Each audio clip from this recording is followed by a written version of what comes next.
Đây là một buổi tuyển dụng cực kỳ ghê tởm. Cô gái này đã trượt buổi phỏng vấn xin việc làm lễ tân trong một khách sạn.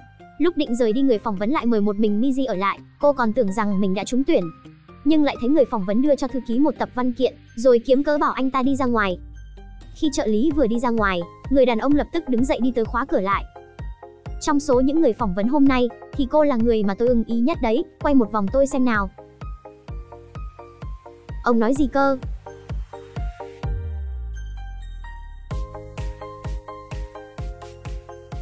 Nhìn thấy người phụ nữ nhất định không chịu hợp tác, người đàn ông đe dọa cô và nói, muốn có công việc thì phải buông bỏ lòng tự trọng xuống. Nhưng cô sớm đã chán ngán với cuộc sống phải nghe lời, phải phục tùng người khác rồi, vậy nên cô mới vùng vẫy cố gắng thoát ra khỏi vòng tay của ông ta. Ông ta tức giận định đánh liền bị cô ngăn lại. Cô luôn miệng mắng chửi những tên đàn ông đê tiện như ông ta. Sở dĩ cô kích động tới như vậy là bởi vì cô đã từng phải trải qua những chuyện thê thảm mà người bình thường chưa bao giờ trải qua. Từ nhỏ, bố mẹ cô đã ly hôn, mới 6 tuổi đã bị mẹ nhẫn tâm bỏ rơi, không lâu sau bố lại mất. Cô được cô nhi viện nhận nuôi, nhưng lại thường xuyên bị các bạn cùng tuổi bắt nạt. Sau khi rời khỏi cô nhi viện, cô được một người đàn ông lạ mặt nhận nuôi. Nhưng ông ta lại là một tên nghiện cờ bạc. Vì để trả nợ cho ông ta, cô phải bước vào quán bar để kiếm tiền. Lúc đó cô chỉ mới 18 tuổi. Mỗi ngày cô đều phải làm theo quy định, ăn mặc hở hang đi tiếp rượu cho những ông chủ lớn. Đối mặt với ly rượu vang lạnh lẽo này, mỗi lần cô đều uống say tới bất tỉnh nhân sự. Cả những người chị em làm chung cũng khuyên cô phải để ý sức khỏe, nhưng cô buộc phải sớm kiếm đủ tiền. Cứ như vậy ngày này qua ngày khác, chẳng mấy chốc đã qua vài năm, cuối cùng cô cũng có thể tự chuộc lại thân mình. Nhưng để thoát khỏi được cái công việc tiếp rượu này không dễ dàng đến như vậy. Nhân lúc nửa đêm không người, cô dùng dây điện kéo từ trên tầng xuống, cắm vào trong đống thuốc nổ, đốt một điếu thuốc để làm mồi lửa. Sau đó cô chạy sang tòa nhà đối diện, đem tiền chuộc thân vứt cho ông chủ, đổi lại được hộ chiếu và hợp đồng của mình. Lúc này, ở dưới tầng đã bắt đầu bốc cháy. Miji cười khẩy vài câu rồi xoay người rời đi. Tuy nhiên, ông chủ lại luôn mang ý định muốn sàm sỡ cô. Miji biết mình không thể đánh lại ông ta được, chỉ có thể giả vờ đồng ý. Trong lúc ông chủ chuẩn bị ra tay, tòa nhà đối diện đột nhiên bốc cháy. Miji nhân lúc hỗn loạn vội vàng chạy trốn khỏi hiện trường. Nhưng lão chủ độc ác không muốn mất đi công cụ kiếm tiền của mình, nên đã đuổi theo cô. Chạy tới ga tàu điện ngầm, người chị em làm chung với cô đã chuẩn bị trước vé và hành lý. Cô cảm ơn và tạm biệt cô ta, sau đó chạy về hướng tàu điện ngầm. Nhưng không ngờ ông chủ cũng đuổi theo ngay phía sau. May mà cuối cùng Miji cũng leo lên được tàu điện ngầm, và cuộc sống địa ngục của Miri cũng kết thúc kể từ đây. Nháy mắt cô đã về tới Hàn Quốc, nhưng vì không có hộ tịch ở đây nên nhân viên đã nhắc nhở cô chỉ có thể ở lại một thời gian ngắn. Trừ khi cô trở thành nhân viên chính thức của một công ty nào đó, nếu không cô sẽ bị trục xuất. Vậy thì phải tìm chỗ ở trước đã. Cô đi tới một nhà trọ giá rẻ. Lúc cô kéo hành lý đi tham quan phòng ở, không ngờ lại bị một người đàn ông đẩy cửa ra đụng phải. Cậu ta thành khẩn nói xin lỗi, Miji lại thể hiện ra là không cần. Lúc cô bỏ mũ ra, cậu ta liền bị thu hút, đôi mắt nhìn chằm chằm cô không chớp. Nhưng Miji lại cảm thấy cực kỳ ghê tởm, bởi vì cô cảm thấy đàn ông trên trái đất này chẳng có ai là tốt đẹp. Cho dù chàng trai là thật lòng muốn giúp đỡ, nhưng Miji cũng phớt lờ rồi bỏ đi. Ngày hôm sau, cô dựa vào trí nhớ tìm tới địa chỉ nơi mẹ từng ở. Kết quả là nơi này đã bị phá bỏ từ sớm rồi. Miji buộc phải tìm một công việc chính thức càng sớm càng tốt. Mỗi ngày cô đều chạy hết nơi này đến nơi khác để tìm việc.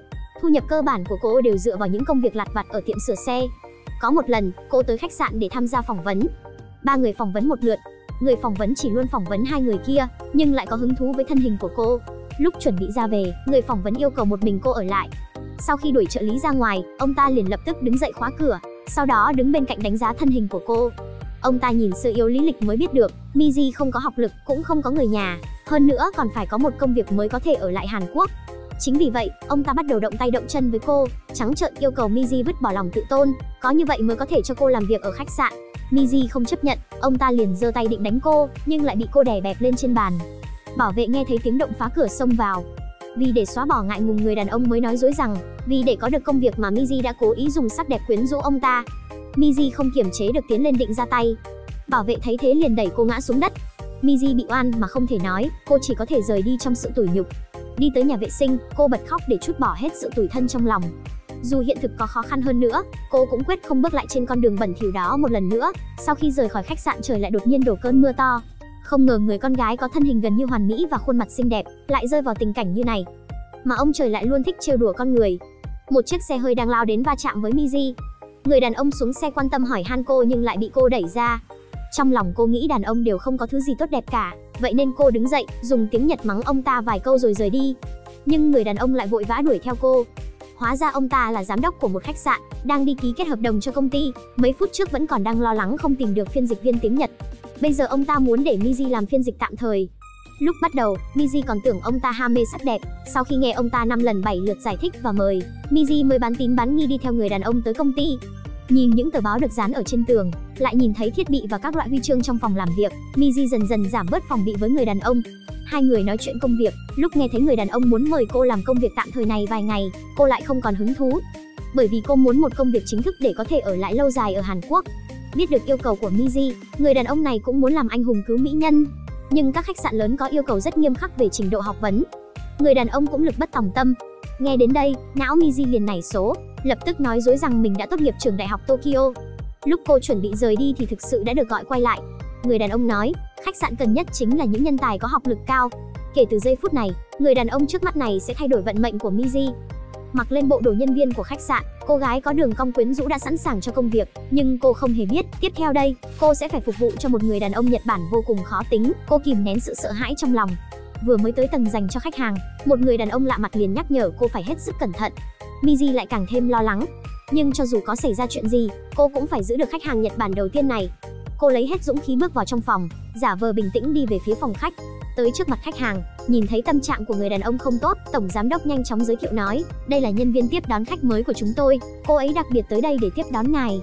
Vừa giới thiệu xong, Miji lập tức cúi chào, dùng tiếng Nhật lưu loát giới thiệu nội dung phục vụ cho khách hàng. Không ngờ người khách hàng này lại cực kỳ hài lòng. Do vậy, khách sạn thành công giành được đơn đặt phòng tổng thống trong vòng 1 tháng. Tuy nhiên, nửa giờ trước, Miji dựa vào một câu nói dối mới giành được công việc mà đến nằm mơ cô cũng không thể có này. Nhưng lúc điền vào hồ sơ nhận việc cô lại gặp phải khó khăn. Bởi vì cô đã nói dối mình tốt nghiệp trường đại học Tokyo. Bây giờ bộ phận nhân sự yêu cầu bằng đại học của cô thì mới có thể tiếp tục làm việc. Lúc trở về, cô liền lên mạng tìm cách giải quyết. Vì để lấy được bằng tốt nghiệp một cách nhanh nhất có thể, nên cô đã đi khắp nơi dò hỏi cách để làm giả bằng đại học. Nhưng họ đều nói, cần phải có bằng gốc thì mới có thể giả được. Mà ở công ty lại đang thúc giục cô nhanh chóng cung cấp bằng tốt nghiệp đại học, cô chỉ có thể xin trì hoãn nộp chậm 2 ngày. Lúc cô buồn bã đi xuống tầng, đột nhiên lại nghe thấy giọng nói quen thuộc. Cô quay đầu nhìn sang thì thấy ông chủ đã từ Nhật Bản tìm sang tận đây, còn dùng cả ảnh của cô để hỏi thăm tin tức. Miji lo lắng chuyện mình từng làm trong hộp đêm sẽ bị bại lộ, cô liền hoảng sợ trốn ở một góc. Mặc dù lễ tân không tiết lộ ra thông tin của cô, nhưng ông ta lại nói sẽ còn quay lại. Lúc này, một cô gái đang biểu diễn piano, người này chính là vợ của ông chủ của Miji. Ông ta đã đồng ý sẽ tới tham gia buổi biểu diễn của vợ, nhưng mẹ lại đột nhiên đau tim. Ông ta chỉ có thể ở bên cạnh mẹ, cũng vì thế mà bỏ lỡ mất buổi diễn của vợ. Sau đó bà vợ liền đến khách sạn tìm chồng tính sổ. Miji nghe thấy tiếng ồn liền vội vàng chạy ra khuyên ngăn. Nhưng không ngờ, người phụ nữ lại không nói lý lẽ, đẩy cô ngã xuống dưới đất. Tay trái cô không may bị mảnh vỡ của bình hoa đâm trúng. Người phụ nữ vẫn không muốn dừng tay. Ông ta đi tới trước mặt quan tâm vết thương của Miji, đồng thời bảo vợ nói chuyện riêng với mình. Người vợ nặng lời nói, anh sợ bị người khác chê cười hay sao?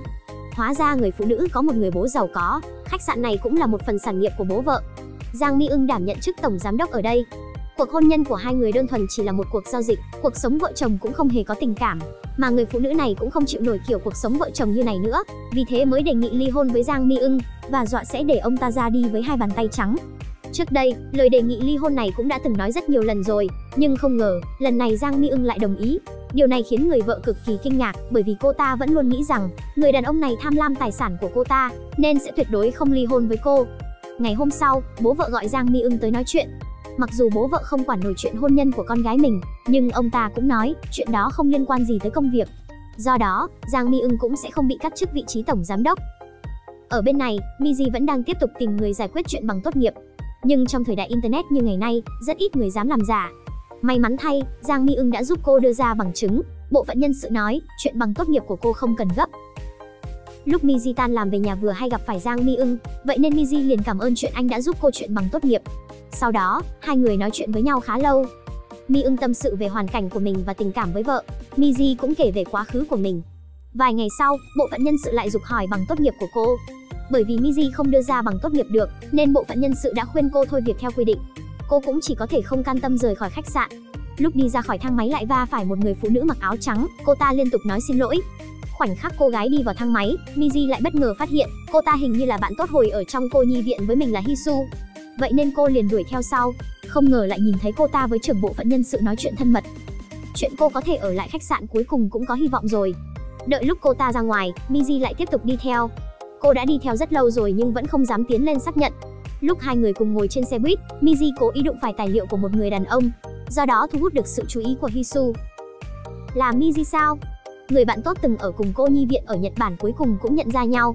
Hisu dẫn cô về nhà của mình, còn nghĩ sẽ làm cho Miji vài món ăn thật ngon, nhưng lại không cẩn thận bị mảnh vỡ đâm vào chân. Lúc Miji giúp cô tìm băng gạc, lại vô tình nhìn thấy bằng tốt nghiệp Đại học Tokyo của Hisu. Buổi tối đợi đến lúc Hisu đã ngủ say, Miji liền lấy bằng tốt nghiệp rồi vội vàng đi tới cửa hàng photocopy để làm giả. Sau đó, cô lê tấm thân mệt mỏi về nhà trọ nhỏ của mình. Subin liền bước tới bắt chuyện với cô, lấy câu chuyện mình phải rời khỏi đi để xin số điện thoại liên lạc của Miji. Miji căn bản không có tâm trạng nói chuyện, nhưng Subin lại giữ Miji lại nói, anh ta lớn lên ở Nhật Bản, lần này trở về Hàn Quốc là để chuẩn bị tiếp quản tập đoàn của bố. Vừa nói xong, Miji liền tưởng rằng do cậu ta thèm muốn sắc đẹp nên mới ăn nói bậy bạ. Nhưng cô không biết rằng mình đang cười nhạo một thiếu gia giàu có. Đối mặt với người si tình luôn bám theo mình, cô lộ ra vẻ mặt không thèm để ý, nhưng cô có nằm mơ cũng không ngờ rằng người đàn ông bị cô từ chối lại chính là tiểu thiếu gia của tập đoàn giàu có, sở hữu công ty mà cô đang muốn ở lại. Buổi tối, cô tới công ty định hoàn thiện hồ sơ nhận việc, kết quả lại nhìn thấy tên mình trong danh sách cắt giảm nhân sự. Chuyện bất ngờ này làm cô ta cực kỳ tức giận, vậy nên liền nổi giận đùng đùng tới tìm tổng giám đốc để tính sổ. Vừa tới nơi cô ta liền trực tiếp hỏi, tại sao mình lại ở trong danh sách cắt giảm nhân sự của công ty? Nhìn thấy tổng giám đốc không trả lời, cô lại chỉ trích ông ta tuyển mình xong mà không chịu trách nhiệm. Tổng giám đốc ngắt lời cô và nói, tại sao tôi lại phải chịu trách nhiệm với cô? Cô Miji, cô chỉ là cấp dưới của tôi, không phải người nhà của tôi. Miệng lưỡi sắc bén của Miji làm cho tổng giám đốc không có cách nào chấp nhận được. Tổng giám đốc cũng chỉ có thể tùy việc mà xét nói, vốn dĩ ban đầu sử dụng cô là xem trọng sự tinh thông và tự nhiên trong tiếng Nhật của cô, nhưng từ góc độ công việc có thể nhìn thấy cô rất kém cỏi. Ông còn nói diện mạo và trình độ của Miri có sự chênh lệch rất lớn. Mỗi câu nói đều khiến Miri đau lòng. Cô biết rõ mình đối lý, liền thể hiện bộ dạng cực kỳ đáng thương. Miji ngây thơ vẫn tưởng rằng người đàn ông trước mặt là người có thể dựa vào. Nhưng người đàn ông lại không hề thương xót cho cô, còn vạch trần những thiếu sót của cô trong lúc phục vụ khách hàng. Miji không nói nên lời, cuối cùng tức giận chạy lên sân thượng để hít thở không khí. Đột nhiên có người lên, cô liền vội vàng trốn vào một góc, không ngờ lại nghe trộm được đồng nghiệp nam bàn tán về một việc quan trọng của công ty. Hóa ra khách sạn chuẩn bị đón tiếp tổng thống Nhật Bản, nhưng con gái của thủ tướng đã mất tích rồi, do vậy mà tổng giám đốc đang bị chủ tịch mắng. Chuyện này mà bị truyền ra ngoài, thì rất có thể là khách sạn sẽ phải đối mặt với chuyện đóng cửa. Chỉ cần có người xử lý được chuyện này, thì có thể nhận được bất cứ đãi ngộ nào của công ty. Đây chắc chắn là cơ hội quý giá nhất để Miji có thể ở lại công ty. Suy đi tính lại, cô liền quay người đi tìm thư ký bên cạnh giám đốc, lợi dụng mỹ nhân kế để nhanh chóng chinh phục anh ta, thuận lợi có được tài liệu cơ bản về con gái của tổng thống. Sau đó, cô tìm người điều tra vị trí hiện tại của cô gái, rồi nhanh chóng gọi xe đi tìm. Cô cầm bức ảnh của cô gái nghe ngóng khắp nơi, còn tận tâm tận lực hơn cả việc tìm kiếm bạn trai, ngay cả người qua đường cũng phải hỏi. Thân là một người giỏi tìm kiếm, Miji liền đi vào buổi biểu diễn âm nhạc náo nhiệt. Ở trên sân khấu là nhóm nhạc F5 nổi tiếng đang bốc thăm khán giả may mắn. Một lúc sau, Miji cuối cùng cũng phát hiện ra con gái tổng thống là Jiwoo, cô đang ôm thần tượng trên sân khấu. Sau khi buổi biểu diễn kết thúc, cô liền đi theo Jiwoo, còn vô tình phát hiện ra sở thích đặc biệt của Jiwoo. Đến buổi tối lại nhìn thấy hai người đi vào một khách sạn. Lúc này, tổng giám đốc Giang Mi-ưng không thấy Miri ở bàn làm việc, hỏi đồng nghiệp cũng không biết cô đã đi đâu. Ông ta tưởng rằng Miji đã thôi việc rồi. Nhưng chuyện quan trọng lúc này vẫn là phải tìm thấy con gái của thủ tướng trước đã. Mà lúc này, Miji cũng đang cố gắng để lập công chuộc tội. Không dễ gì mới đợi được đến lúc cô con gái thủ tướng xuất hiện. Cô liền chạy ra khuyên bảo hết nước hết cái cả nửa ngày, nhưng vẫn bị Jiwoo từ chối. Cuối cùng, Miji lại nghe trộm được cuộc nói chuyện của hai người họ, biết được bố của Jiwoo đã phản đối tình yêu đồng tính của cô, vậy nên cô ta mới một mình ra ngoài để có được không gian riêng. Tuy nhiên, tất cả những chuyện này đã bị tổng giám đốc nhìn thấy. Miji gõ cửa liên tục và bày tỏ mình hiểu cho Jiwoo. Cuối cùng Jiwoo cũng mở cửa. Cô ta liền ngay lập tức giả vờ rằng mình cũng gặp phải tình huống tương tự. Tôi cũng thích con gái. Gia đình tôi cũng kịch liệt phản đối. Mỗi ngày tôi cũng rất đau khổ, vì thế tôi rất hiểu cảm xúc của cô. Cô đừng quá quan tâm những gì bố mẹ nói, mà cứ dũng cảm làm việc mình thích là được. Sau khi diễn xong một màn lâm ly bi đát, Miji đã thành công chiếm được lòng tin của Jiwoo. Chuyện này cũng làm cho tổng giám đốc rất bất ngờ.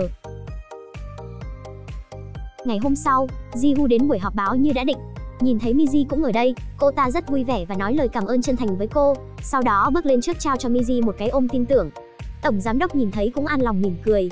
Hội nghị bắt đầu, Jiwoo ở trên sân khấu phát biểu cảm nghĩ, đồng thời còn đặc biệt nêu tên và cảm ơn Miji. Mà lúc này, ở dưới sân khấu đều là những nhà chuyên gia có tên tuổi, các khách VIP của Nhật Bản, chủ tịch, tổng giám đốc và cả thiếu gia của tập đoàn Tài Phiệt. Miji cũng biểu hiện cực kỳ tự tin. Không lâu sau, chủ tịch tự mình tiếp đãi Miji, đặc biệt cảm ơn cô đã giúp khách sạn giải quyết mối nguy lần này. Trong lúc nói chuyện, chủ tịch còn nói ra một tin tức rất quan trọng. Ông ta định sẽ đem toàn bộ khách sạn giao cho tổng giám đốc, cũng có nghĩa là người đàn ông ở trước mặt này sau này sẽ là người nắm giữ khách sạn. Lời nói này làm cho Miji phải quay đầu sang nhìn tổng giám đốc. Sau đó, ba người bọn họ nâng ly chúc mừng. Trong lòng Miji đang tính kế làm sao để có thể nắm được tổng giám đốc, để ở lại làm việc trong khách sạn. Cô nắm bắt lấy cơ hội bày tỏ với ông ta: buổi tối hôm nay tôi có thể mượn anh 2 tiếng được không? Tôi muốn mời anh đi ăn cơm và nhờ anh chỉ giáo thêm. Tối nay được không? Người đàn ông suy nghĩ một lát rồi cuối cùng cũng đã đồng ý cùng cô ta ăn cơm. Sau đó, cô ta đến trung tâm thương mại để mua đồ, chiếc váy cổ chữ V, chiếc váy màu hồng, không thì chiếc váy cúp ngực màu xanh. Cuối cùng, Miji đã chọn một chiếc váy màu đen tuyền. Miji mất công trang điểm như vậy, rồi lại còn ăn diện sang trọng nữa, chính là bởi vì cô muốn gia nhập vào giới thượng lưu, và cách trực tiếp nhanh chóng nhất đó chính là lợi dụng nhan sắc để lấy lòng của cấp trên. Đến buổi tối thì hai người họ hẹn nhau tại một nhà hàng Tây. Mặc dù trong quá trình nói chuyện đều vô cùng vui vẻ, tuy nhiên cứ dừng nói chuyện thì bầu không khí lại vô cùng ngại ngùng. Cùng với việc Miri nhấc cốc rượu lên uống, thì cô ta tưởng rằng mình đã có được trái tim của đối phương. Nhưng không ngờ, cấp trên ngoài việc khen cô ta tử lượng tốt, thì tất cả chủ đề còn lại đều chỉ nói về công việc mà thôi. Cứ như vậy không được, nên Miji đột nhiên hỏi: tại sao anh lại giao công việc quan trọng cho tôi làm? Có phải chỉ bởi vì tôi là một nhân viên của anh hay sao? Hay là vì có liên quan đến việc anh thấy tôi là một người phụ nữ xinh đẹp? Cấp trên không thể trực tiếp trả lời, còn Miji cũng chỉ có thể dùng nụ cười để hóa giải sự bối rối. Lợi dụng cơ hội cấp trên đưa mình trở về nhà, Miji không ngừng nói về việc mình còn độc thân và rất cô đơn. Nhưng cấp trên nói rằng anh còn một người mẹ ở bên cạnh chăm sóc. Nhìn thấy buổi tối ngày hôm nay không còn hy vọng gì cả, nên Miji đã tặng cho anh món quà mà đã chuẩn bị trước, đồng thời hy vọng có được sự tin tưởng của anh ta. Chính vì vậy mà kế hoạch lấy lòng của cấp trên phải đợi đến lần sau. Tuy nhiên, ngày hôm sau đã xảy ra chuyện, vì trước đây cô đã đi làm giả bằng tốt nghiệp đại học của người bạn thân, mà trên TV đã bắt được toàn bộ công ty làm giấy tờ giả mạo đó. Cùng lúc đó, cô bạn thân cũng bị đưa đi. Bà trưởng phòng nhân sự thấy vậy thì lập tức báo với cấp trên. Thiếu gia Tài Phiệt sau khi nhận được tin tức thì bảo luật sư đi xử lý. Rất nhanh, Hisu đã được bảo lãnh ra ngoài. Với thân phận là bạn thân thì Miri lập tức đến nhà để hỏi tình hình. Hisu nói rằng cảnh sát vẫn còn đang điều tra về việc làm giả giấy tờ. Điều này khiến Miji sợ hãi không dám nói gì nữa. Ngày hôm sau, cô bạn thân được trưởng phòng nhân sự gọi tới và thông báo đuổi việc. Hisu vô cùng mơ hồ. Khách sạn phải có quy tắc, cho dù trưởng phòng nhân sự biết Hisu đang bị oan, nhưng việc cô bị cảnh sát bắt đi đã ảnh hưởng rất lớn đến danh tiếng của khách sạn. Vì vậy, cho dù cô giải thích thế nào thì cuối cùng cũng bị nghỉ việc tại khách sạn. Đúng lúc cảnh tượng này bị Miji nhìn thấy, sau đó cô an ủi Hisu, nhưng cô lại không có ý định giải thích tất cả mọi chuyện. Cùng lúc đó, trưởng phòng nhân sự đã tìm đến tổng giám đốc để thương lượng cách giải quyết. Tổng giám đốc đã ra lệnh điều tra tất cả nhân viên trong công ty, do đó bộ phận nhân sự lập tức tiến hành. Rất nhanh Miji đã nhận được thông báo, cả công ty sẽ phải tiến hành điều tra giấy chứng nhận tốt nghiệp. Điều này khiến cho cô ta lo lắng như lửa đốt. Miri vô tình nghe thấy đồng nghiệp nói rằng, nếu như điều tra ra nhân viên khách sạn làm giả bằng cấp, thì việc có bị đuổi hay không sẽ chỉ phụ thuộc vào một lời nói của tổng giám đốc. Nếu như đã như vậy, thì Miji phải nhanh chóng lấy được trái tim của cấp trên. Thế là cô ta giả vờ như đang đợi xe. Cuối cùng khi nhìn thấy xe của tổng giám đốc đi qua, thì cô nói rằng tiện đường nên muốn đi nhờ xe. Thật ra cô ta đang muốn tìm cơ hội để tiếp cận cấp trên. Đúng lúc Mi ưng nói rằng mình sẽ đến thăm người mẹ, vậy nên hai người họ liền cùng nhau tới bệnh viện. Lúc này là thời cơ thích hợp nhất cho Miji.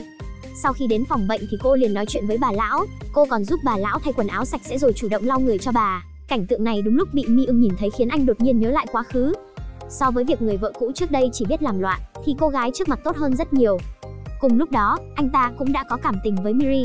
Thậm chí vào lúc Miji đang tháo ga trải giường để đi giặt, thì hai người họ trên sân thượng giống như một cặp đôi đang yêu nhau. Buổi tối trên đường trở về nhà, Mi ưng nhìn Miji đang ngủ say trên xe, thì đột nhiên nhớ lại cảnh tượng vô cùng vui vẻ khi hai người họ ở bên cạnh nhau. Còn lúc đó Miri không hề ngủ say, mà cô canh chuẩn thời cơ, chậm chậm ôm lấy Mi ưng, còn Mi ưng lại rất căng thẳng. Anh nói rằng mình đã là người từng kết hôn. Miri nói rằng nếu như thích một người nào đó thì sẽ không quan tâm đến quá khứ của anh ấy.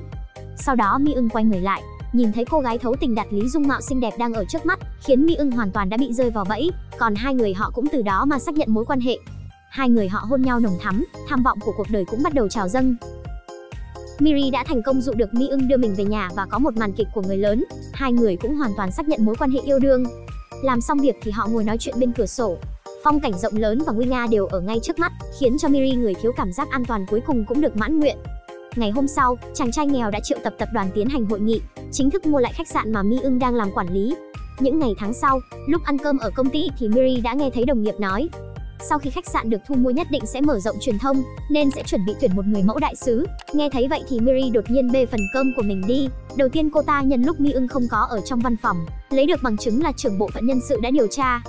Sau đó cô xóa bỏ chữ chưa được xác thực, sau khi đã thay đổi xong, thì cô ta in thêm một chữ khác để trở thành đã được xác thực. Lúc công ty tổ chức cuộc họp báo, đối diện với câu hỏi của phóng viên có liên quan đến việc bằng cấp giả mạo, thì Mi Eun cứng rắn trả lời nói rằng, việc điều tra nội bộ đến đây là kết thúc, người làm bằng giả mạo như Miri cuối cùng cũng có thể yên tâm rồi. Tiếp theo đó cô ta nghĩ làm sao có thể lấy được vị trí người mẫu đại sứ. Thế là cô ta hẹn gặp mặt Mi Eun ở trên sân thượng. Cô ta giả vờ làm bộ dạng đáng thương rất muốn được bảo vệ, đối diện với yêu cầu được đóng góp cho khách sạn của Miri và muốn đảm nhận vị trí người mẫu đại sứ cho khách sạn, đồng thời giúp anh gánh bớt một số gánh nặng. Những lời nói này đã khiến cho Mi Eun vô cùng thương xót. Vì vậy vào mấy ngày hôm sau, trong cuộc họp cấp cao, đối với việc lựa chọn nhân tài làm người mẫu đại sứ thì Mi Eun đã giới thiệu Miri. Nhìn thấy hình ảnh ở trên màn chiếu khiến trưởng phòng nhân sự muốn phản đối, nhưng đại cổ đông Song Soo Bin lại đồng ý. Dưới sự giới thiệu của hai người, thì Miri đã thành công trở thành đại sứ chính thức của khách sạn. Những ngày tháng sau, hai người họ sống vô cùng hạnh phúc. Mi Eun một lần nữa cảm nhận được hương vị của mối tình đầu. Cũng vì vậy mà anh đã đặc biệt chuẩn bị cho Miri một bộ lễ phục màu đỏ. Từ nhỏ đến lớn thì đây là lần đầu tiên cô được yêu thương như vậy, nên Miri vô cùng cảm động. Trở về chỗ ở, Miri nói về việc công việc và tình cảm của mình rất thuận lợi, nhưng không biết cô bạn thân đang tức giận Miri. Cô hỏi lý do Hisu đưa bằng tốt nghiệp cho mình, thì Hisu nói rằng lúc dọn vệ sinh đã vô tình nhìn thấy ở trong ngăn kéo. Miri còn muốn giải thích nhưng Hisu cho rằng mình bị oan vì việc làm giả bằng tốt nghiệp. Vụ việc đó đã đến sở cảnh sát rồi, nên cô chỉ muốn khuyên Miri đừng tiếp tục lừa gạt người khác nữa, đồng thời muốn cô làm rõ việc bằng tốt nghiệp ở khách sạn. Tuy nhiên Miri vô cùng oan ức, cô ta khóc lóc nói rằng bản thân mình cũng bất đắc dĩ mà thôi. Cuối cùng Hisu lựa chọn rút lui. Ngày hôm sau tập đoàn tổ chức một bữa tiệc, nên tất cả lãnh đạo cao cấp đều đã tới trước, bao gồm cả đại cổ đông Soo Bin. Lúc này Miri cũng ngồi xe đi tới. Cô ta mặc lễ phục màu đỏ, đeo giày cao gót vô cùng tự tin, với dáng vẻ xinh đẹp trời ban cho. Khi vừa vào hội trường thì cô đã nhìn thấy ánh mắt của Mi Eun. Không thể nào phủ nhận lúc này cô gái mang tên Miri vô cùng xinh đẹp và gợi cảm. Mi Eun sau khi khen ngợi cô ta, thì đưa đến giới thiệu với những người đứng sau của tập đoàn. Sau đó nhìn thấy Miri có chút căng thẳng, Mi Eun dạy cô trước hết hãy nhớ một vài nhân vật quan trọng. Miri vừa bình tĩnh thì Mi Eun lại giới thiệu một nhân vật cao cấp hơn. Điều này khiến cho Miri vô cùng hoảng loạn. Người này vừa mới tốt nghiệp đại học Tokyo trở về nước để thừa kế tập đoàn. Là người thừa kế sao? Anh cảm thấy anh ta cũng rất có tài năng.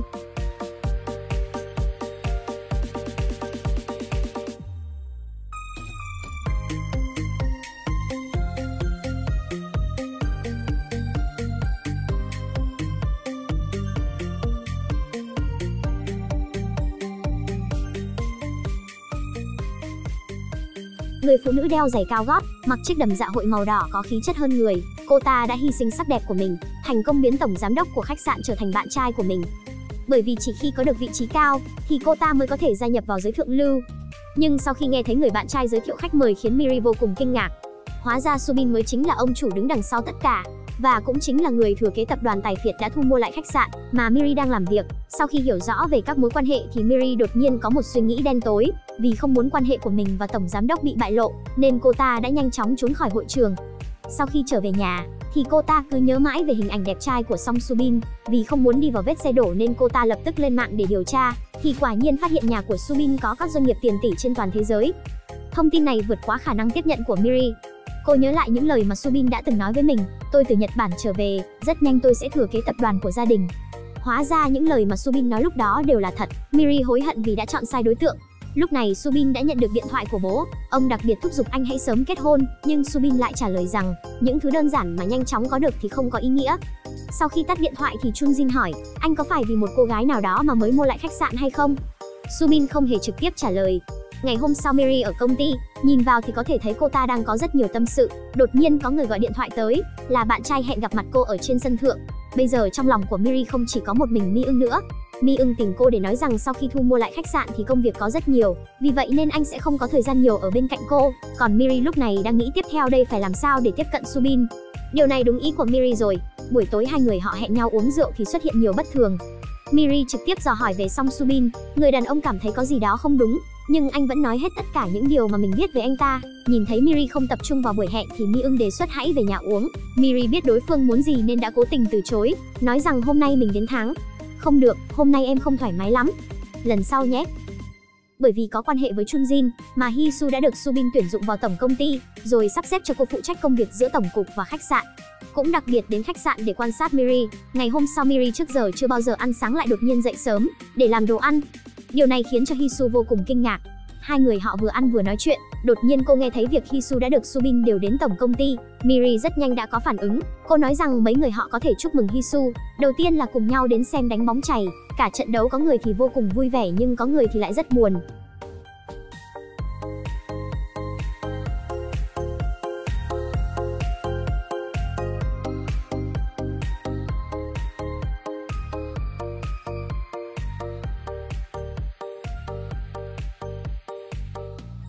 Sau khi trận đấu kết thúc, mấy người họ lại tụ tập ở quán ăn nên vô tình Miri vẫn giữ thế thượng phong, và cảnh tượng như thế này thì không thể nào tránh khỏi có việc phụ nữ uống say. Cùng lúc đó, Mi-ưng đang rất bận công việc nên anh bảo trợ lý hãy gọi Miri đến đây. Trợ lý nói rằng hôm nay cô ấy xin nghỉ, vì vậy anh đã gọi điện thoại để hỏi thăm tình hình. Nhưng không ngờ đối phương đã tắt máy. Mi-ưng đột nhiên có một dự cảm không lành. Lúc này trong quán rượu thì ba người họ đang nói chuyện vô cùng vui vẻ. Chỉ có một mình Hisu là đang một mình uống rượu mà thôi. Nói đến câu chuyện của cả bốn người thì họ đều là sinh viên của trường đại học Tokyo. Chunjin và Song Subin là bạn cùng khóa nhưng không cùng lớp. Hisu và Miri là cũng như vậy. Chỉ có điều người đàn ông học sớm hơn 1 năm, vì vậy tất cả bốn người họ đều là bạn cùng trường. Nhưng chỉ có một mình Miri để trả nợ, nên trong quá trình học đã bắt buộc phải thôi học. Vì vậy cô ta không có được bằng tốt nghiệp đại học, nên mới phải làm bằng cấp giả. Nhìn thấy Hisu đã uống say thì Miri nhân cơ hội này, bảo Chunjin hãy đưa cô ấy về nhà. Hisu biết dụng ý của Miri nhưng không hề vạch trần. Chunjin đưa Hisu trở về nhà, còn Miri chủ động bảo Subin dẫn mình về nhà. Vốn tưởng rằng kế hoạch cứ như vậy đã thành công, nhưng ai ngờ mọi chuyện xấu xa hơn cũng đã xảy ra. Ở phía xa thì cô nhìn thấy một dáng hình vô cùng quen thuộc. Hóa ra đó là ông chủ ở quán bar mà cô đã làm việc. Người đàn ông nhìn về phía Miri, nên cô ta giả vờ bảo Subin giúp mình đi mua thuốc giải rượu. Vì vậy cô đã cắt đuôi được Subin. Cô lập tức đi lên gặp ông chủ rồi bảo ông ta hãy bỏ đi. Nhưng người đàn ông làm sao có thể buông tay được công cụ kiếm tiền của mình. Thế là hai người họ đến một góc để nói chuyện. Subin trở về nhưng không thấy Miri đâu nên cũng đã trở về nhà. Lúc này Hisu đã đi đến trước cửa. Những hành động của người đàn ông và Miri đúng lúc đã bị Hisu nhìn thấy. Ngoài lợi nhuận thì cô bắt buộc phải tiếp tục hợp tác với tôi. Cô nghe rõ chưa? Rõ chưa hả?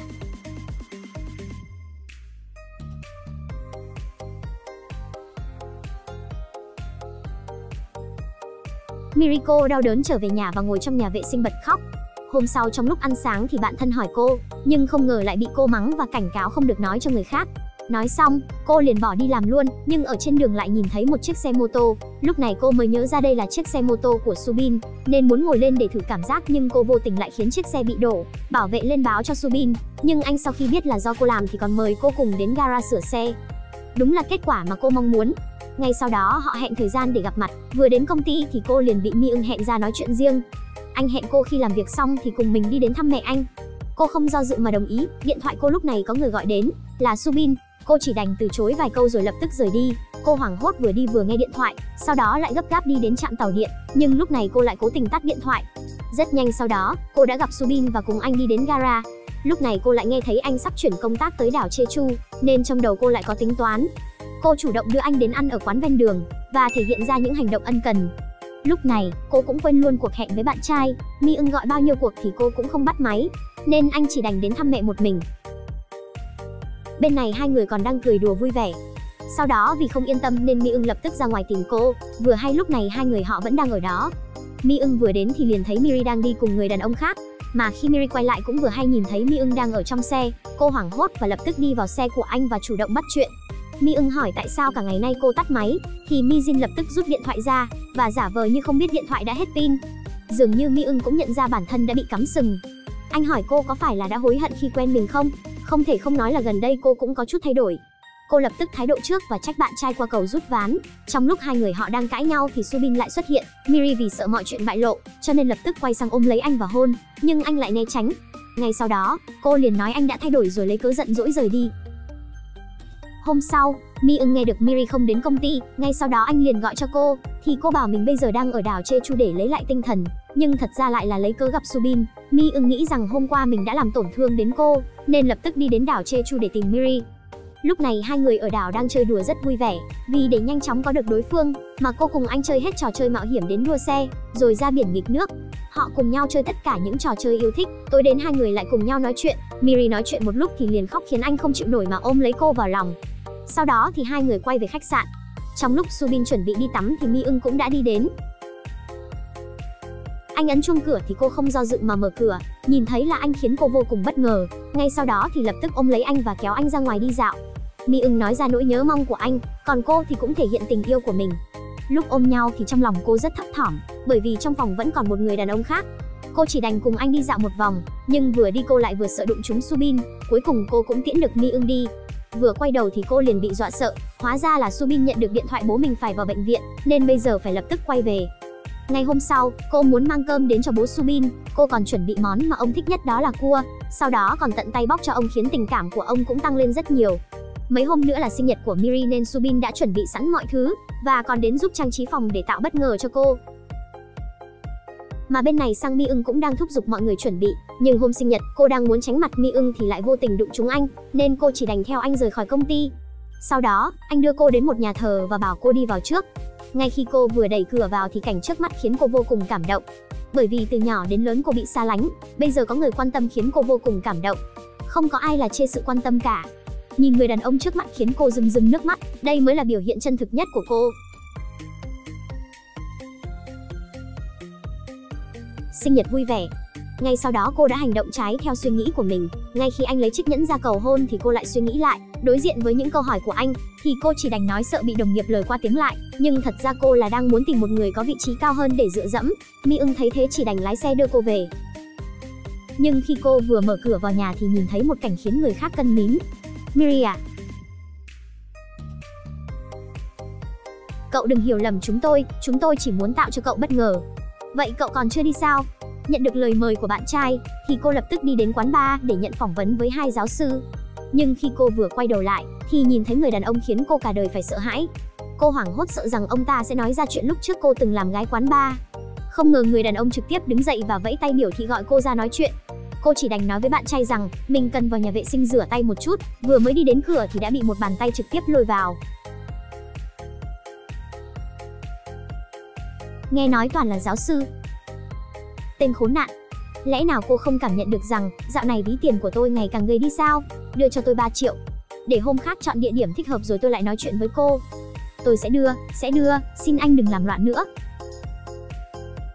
Lúc này Mi ưng đi qua thì phát hiện ra trong nhà vệ sinh có điều bất thường. Sau khi lấy được danh thiếp của tên đó thì cô liền tức giận và bỏ ra ngoài.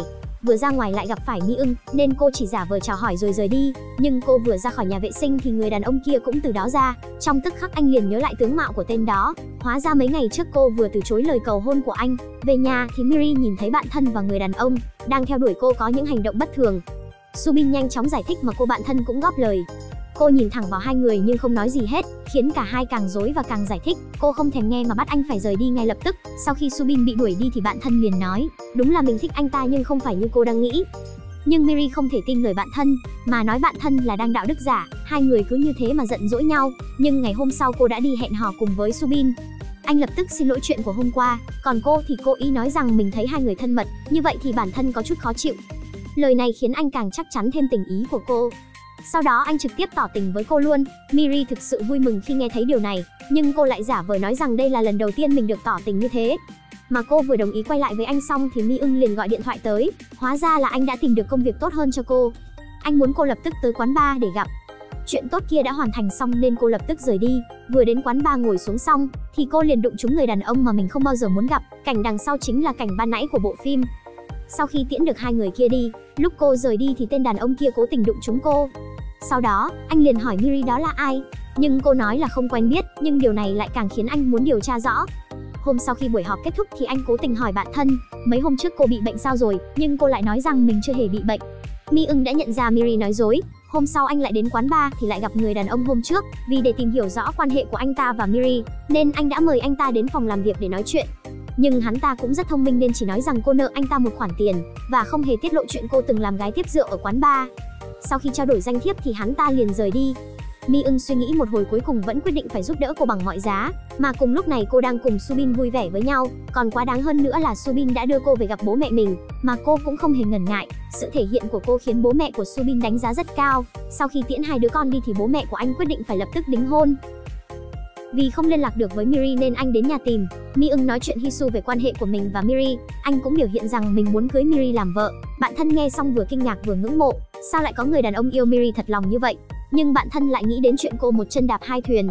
Sau khi nói chuyện xong thì anh liền quay trở về nhà, nhưng vừa đến cửa thì gặp Miri vừa đi hẹn hò về, nhưng cô không hề biết bây giờ bạn trai cô đã biết hết tất cả. Về đến nhà thì cô bị bạn thân trách rằng tại sao lại lừa dối tình cảm của hai người đàn ông, nhưng cô bây giờ đã không muốn sống một cuộc sống bình thường.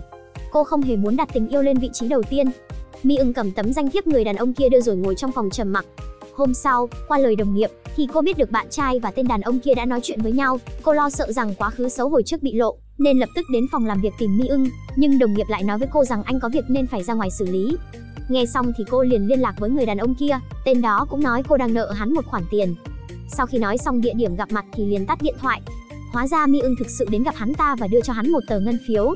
Anh còn nói hắn đừng tới quấy rầy cuộc sống của cô nữa. Từ đây hãy chấm hết mọi quan hệ. Sau khi hai người giao dịch xong và anh đang chuẩn bị rời đi, thì Miri vừa hay đi tới, xem ra là không trốn được rồi. Sau đó hai người cùng nhau ra biển. Lúc này cô liền hạ giọng và kể về quá khứ của mình với anh. Từ nhỏ cô đã bị bố vứt bỏ, vì để nuôi sống bản thân, cô bắt buộc phải đi vay nặng lãi, nhưng tình yêu của Mi Ưng rất vĩ đại, không những không chê cô mà còn nói hết những thứ cô phải chịu đựng. Trước đây, anh lại không hiểu và không thể bù đắp cho em, anh đi đến ôm lấy cô và nói, từ bây giờ cho đến sau này sẽ không làm tổn thương cô nữa. Bởi vì bắt đầu từ thời khắc này, bất luận cô muốn cái gì thì anh sẽ nghĩ cách lấy cho cô. Miri bị người đàn ông trước mặt làm cho cảm động. Thật không ngờ anh lại bao dung như thế. Cô thực sự cảm nhận được tình cảm chân tình anh dành cho cô, nhưng cô vẫn không nói ra chuyện trước đây mình từng làm gái tiếp rượu, bởi vì nói ra chuyện này chắc chắn sẽ làm đảo lộn cuộc sống của cô. Miri vì để gia nhập giới thượng lưu mà chuẩn bị chăm chút rất kỹ càng. Cô làm hết chuyện ác này đến chuyện ác khác. Vì để gia tăng tốc độ thì Miji liền dùng mỹ nhân kế dụ anh vào khách sạn. Cô không chỉ lấy được thân phận là bạn gái của giám đốc, mà bản thân còn ngồi được lên cả vị trí quản lý. Vì để càng nhanh chóng tiến thêm một bước, nên cô trộm đi bản thiết kế của bạn thân, sau đó lợi dụng quan hệ của bạn và giáo sư. Qua đó, cô nhận được cơ hội đến trường đại học diễn thuyết. Nhờ đó, danh tiếng của cô cũng tăng lên rất nhiều. Vì để che giấu việc mình từng là gái quán bar, nên cô đã trộm bằng tốt nghiệp đại học của bạn thân, sau đó sửa thành của mình. Bạn thân sau khi phát hiện thì khuyên cô đừng cố lừa dối nữa, nhưng Miji không nghe và còn cảnh cáo bạn thân đừng quản chuyện bao đồng. Chuyện ác hơn đó là rõ ràng cô đã có một Mi Ưng rất yêu chiều mình, và cô cũng biết bạn thân mình là Hisu đang yêu thầm Subin, nhưng cô vẫn cướp lấy anh cho bằng được. Đây là vấn đề về sở thích hay do nhân cách bại hoại đây? Lẽ nào phụ nữ đẹp đều có quyền làm thế sao? Anh bạn trai tội nghiệp liên tục lấy tay đỡ sau của bạn gái, dù là trong công việc hay trong cuộc sống thì anh đều chăm sóc cho cô rất tử tế. Nhưng Miri một bên hưởng thụ sự chiều chuộng của anh, còn một bên thì lại đi hẹn hò với Subin.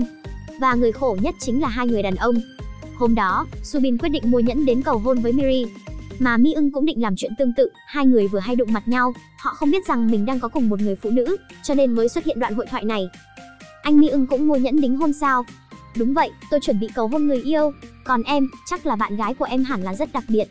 Vâng, người đó xứng đáng khiến em dành cả đời để yêu cô ấy. Tốt thật. Hôm sau Subin liền đến nói với Hisu rằng mình muốn cầu hôn với Miri. Hisu nghe xong thì có chút khó chịu, mặc dù cô luôn yêu thầm Subin và cũng biết Miji một chân đạp hai thuyền. Nhưng giữa tình yêu và tình bạn thì cô lại chọn bỏ chạy, như thế có được xem là người tốt không?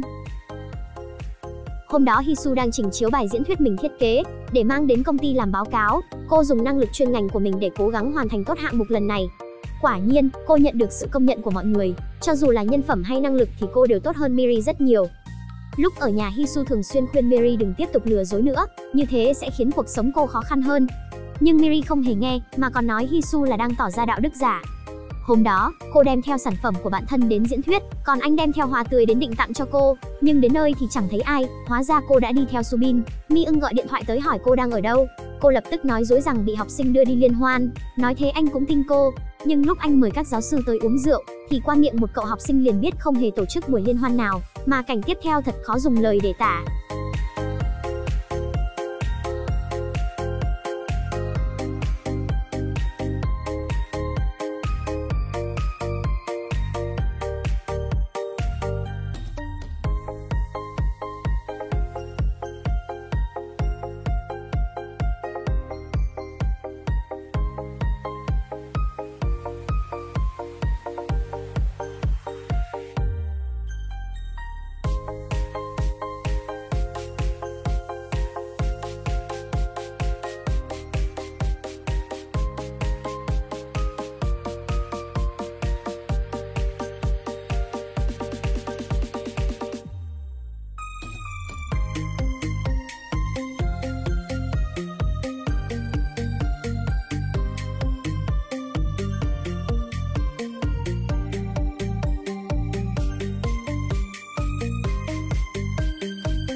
Sau khi kết thúc màn lãng mạn đó thì cô quay trở lại nhà mình. Đột nhiên cô nhớ lại hồi ức tươi đẹp của mình và Mi Ưng, khó khăn trong việc lựa chọn một trong hai người đàn ông khiến cô bất lực đến bật khóc. Cô nhìn vào gương và trầm tư, nhưng cô vẫn chưa tưởng tượng được ra rằng hậu quả khi tiếp tục với hai người đàn ông cùng một lúc, chuyện qua một chân đạp hai thuyền rất nhanh sẽ bại lộ. Hôm đó Mi Ưng ở công ty và gọi điện xuống cho cô hẹn gặp mặt. Miri nghĩ rằng anh có chuyện riêng muốn gặp cô nên không muốn qua đó. Cô không biết rằng Subin chính là tổng giám đốc và là người thừa kế của tập đoàn. Thân là giám đốc nên Giang Mi Ưng phải trực tiếp ra đón Subin. Sau màn chào đón lịch sự, Mi Ưng đưa Subin đi chào hỏi mọi người. Sau khi giới thiệu các nhân viên xong thì đến lượt trưởng phòng. Trong lúc hai người đang bắt tay nhau thì anh vô tình nhìn thấy chiếc nhẫn ở trên tay cô. Sau khi thăm công ty xong thì Subin mời anh cùng đến ăn cơm và còn nói muốn đưa anh đến gặp vị hôn thê của mình. Chuyển cảnh thì hiện tại cô đã ngồi sẵn ở nhà hàng đợi.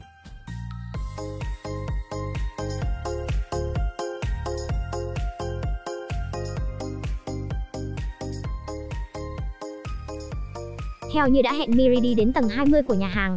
Nơi này yên tĩnh khiến người khác sợ hãi. Cô theo địa chỉ đi tới phòng anh đã đặt sẵn. Cô nhìn chiếc nhẫn trong tay mà ngắm nó. Rất nhanh sau đó anh đã gọi điện thoại đến nói với cô rằng có thêm một người đến ăn cơm cùng. Cô cũng có chút tò mò nhưng mà không phát hiện ra có chuyện gì lạ. Cô tiếp tục ngắm chiếc nhẫn trên tay mà không biết rằng anh đã đưa theo Mi Ưng tới cùng. Hai người không biết mình đang yêu cùng một người phụ nữ, nhưng khi đẩy cửa bước vào thì không thấy cô đâu nữa. Anh nói đi vào nhà vệ sinh tìm thử nên chỉ để lại một mình Mi Ưng ngồi đợi. Đúng là cô đang ở trong nhà vệ sinh. Sau khi xong thì hai người cùng quay lại phòng ăn. Khi cô vừa bước vào, Mi Ưng liền hoảng hốt đứng im tại chỗ.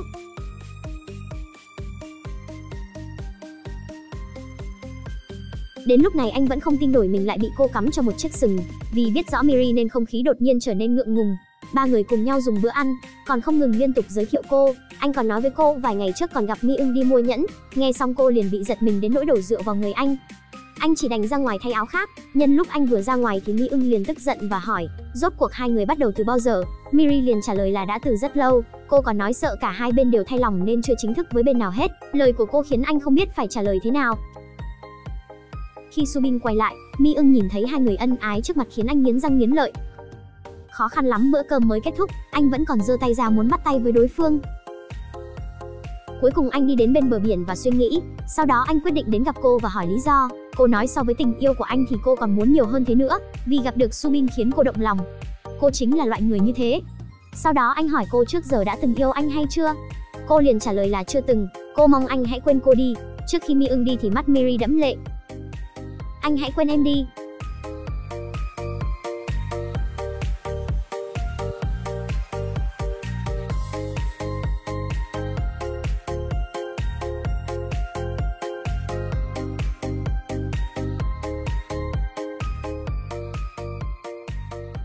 Nhưng cuộc sống vẫn phải tiếp tục. Ngày hôm sau, anh vẫn tiếp tục đi làm và cô cũng nhận được lời phỏng vấn của đài truyền hình. Subin đến gặp cô và tặng hoa cho cô. Mặc dù không phải là cái gì to tát, nhưng vì anh là người thừa kế tập đoàn mà lại liên quan tới một cô gái quán bar, như vậy sớm muộn gì cũng tạo ra ảnh hưởng xấu cho công ty. Hai người vẫn tiếp tục ân ái với nhau. Anh còn đặt một chiếc phi cơ riêng đưa cô đi chơi. Mặc dù nhìn có vẻ hơi cũ nhưng mà tốc độ bay thì vô cùng mạnh. Phi cơ đưa thẳng anh và cô đến mộ của người nhà anh. Sau đó cô mới biết ngôi mộ trước mặt chính là mẹ ruột của anh. Sau khi nghe giới thiệu xong thì cô liền rơi lệ. Nói chuyện một lúc thì anh mới biết từ nhỏ cô đã bị bỏ rơi. Đến giờ cô vẫn chưa từng quên đi việc tìm lại mẹ. Mà bên này phó giám đốc không chỉ đơn giản là mẹ kế của Subin, mà còn có thể bà chính là mẹ ruột của Miri. Anh đem chuyện cầu hôn thành công nói với mọi người. Anh vô cùng vui mừng và không nghĩ đến hậu quả sau này. Bạn của anh sau khi biết chuyện đó, liền đến nói chuyện với bạn thân của Miri là nên quên anh đi, nó sẽ giúp cô sống vui vẻ hơn. Hôm sau bên thi công nên tìm đến cửa và đòi công bằng, bởi vì cô đã làm lộ ra bản thiết kế dẫn đến việc thi công của tập đoàn có khả năng phải dừng lại. Sau đó cô mang bản thiết kế đến trường đại học và hỏi giáo sư, thì liền bị ông nói là cô đã ăn cắp ý tưởng của Miri. Hai người nghe xong thì liền tức giận và yêu cầu phải báo cảnh sát đến xử lý. Nhưng chuyện này lại liên quan đến tập đoàn và cô còn là bạn thân của Miri. Cô chỉ đành bảo giáo sư sau khi điều tra xong chân tướng thì liên lạc lại với cô. Subin bên này cũng bị bao vây bởi các phóng viên. Mặc dù không tiếp nhận phỏng vấn trực tiếp, nhưng chuyện của anh và Miri rất nhanh đã bị đưa lên đầu báo. Mẹ kế của anh cũng vì chuyện này mà đau đầu. Sau đó bà gọi anh đến và nói chuyện. Nhìn thấy gia cảnh của cô tệ như thế nên bà khuyên anh hãy chia tay cô đi. Nhưng anh thì không chấp nhận, mặc kệ cho bà có phản đối thế nào thì anh cũng phải cưới cô bằng được. Thấy anh nói thế thì bà cũng không biết phải nói gì thêm. Sau đó bà tìm trợ lý đến và bảo anh ta đi điều tra, phải tìm hiểu hết những chuyện từ nhỏ đến lớn của cô. Trong thời gian ngắn nhất phải điều tra rõ cô ta. Đây chính là cánh cửa đầu tiên để vào được nhà tài phiệt. Bên này Mi Ưng đi đến gặp khách hàng Nhật Bản. Ở trong thang máy thì khách hàng vô tình nhìn thấy ảnh của Miri, bà nói hình như đã từng gặp qua, sau đó quản lý liền giới thiệu cô với khách hàng. Lúc này, đột nhiên ông khách hàng hỏi có phải cô đến từ Fukuoka không? Mi-ưng hơi tò mò nên hỏi khách hàng tại sao lại quen biết cô. Sau đó anh liền rút ví tiền ra và tìm một tấm danh thiếp đưa cho anh. Nhìn rất giống. Tôi nhớ là ở trong một quán bar nhỏ ở Nhật Bản, nó là quán nổi tiếng ở trong khu đó rất có tiếng tăm. Mi-ưng phát hiện bạn gái của mình lúc trước từng làm gái trong quán bar tại nước ngoài, nhìn vào bức ảnh có trong tấm danh thiếp, khiến Mi-ưng không thể tin nổi người mình yêu lại là loại con gái như thế. Hôm đó, hai người đi cùng một thang máy, anh nhìn thấy người bạn gái đoan trang nho nhã này vẫn không tin nổi, nên quyết định điều tra rõ mọi chuyện. Qua tấm danh thiếp trước đó thì anh tìm đến người đàn ông lúc trước. Sau đó hắn ta đưa cho anh một địa chỉ và nói muốn để anh tự điều tra rõ. Trước khi đi hắn còn nhắc nhở Mi-ưng, hoa hồng thì đẹp, nhưng gai trên người nó có thể khiến bạn bị đau. Mi-ưng trong lòng đã có đáp án nhưng anh vẫn không muốn tin sự thật này. Sau đó anh lập tức bay sang nước ngoài. Cùng lúc này Miri và Subin đang tận hưởng khoảnh khắc ngọt ngào bên nhau. Vì để đẩy nhanh tốc độ mà cô còn đặc biệt mời chủ tịch đến xem biểu diễn. Lúc ăn cơm ông còn đặc biệt mang đến tặng cô một chiếc dây chuyền bạc tỷ. Bên trong hộp còn để một tờ giấy. Miri lập tức cảm nhận được hạnh phúc chưa từng có. Nhìn thời gian đính hôn được ghi trên giấy, thì cô cho rằng dễ dàng như thế đã đạt được thành công. Không ngờ gả vào nhà hào môn lại đơn giản như vậy, nhưng những thứ cô trải qua trong quá khứ cũng rất nhanh sẽ bị bại lộ. Vừa về đến nhà thì Hisu đã ném đống tài liệu vào mặt cô. Còn chưa đợi Miri kịp nói câu gì, Hisu đã cho cô một cái tát.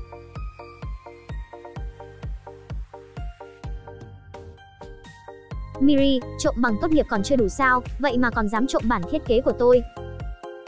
Hóa ra qua miệng giáo sư thì cô đã biết hết. Mặc dù thấy bị phát hiện nhưng Miri vẫn cứng miệng, nhưng khi Hisu nói muốn công khai ra ngoài thì cô lập tức lo lắng. Cô lo sợ sẽ mất đi Subin nên cầu xin bạn thân đừng công khai. Đối diện với bạn thân thì Miri cứ liên tục cầu xin đừng nói cho Subin. Ở tình huống này Hisu lại chọn sự im lặng. Hisu chỉ bực tức bỏ ra ngoài. Cô nghĩ sau khi công khai thì cả tập đoàn và Subin đều bị liên lụy, nên sau khi cân nhắc kỹ lưỡng thì có quyết định chịu thiệt về mình. Hôm sau cô liền gọi điện cho giáo sư và nói bản thiết kế đó là do cô và Miri cùng nhau làm. Cô khẳng định là không có sự sao chép, mà Subin bên này cũng không biết gì. Nhìn hai người như vậy thì chắc chắn là sắp kết hôn. Sau khi biết được tin đó, thì Hisu chỉ biết ngồi ngơ và nhớ về hồi ức đẹp đẽ của hai người. Nhưng mọi thứ cũng chỉ là kỷ niệm.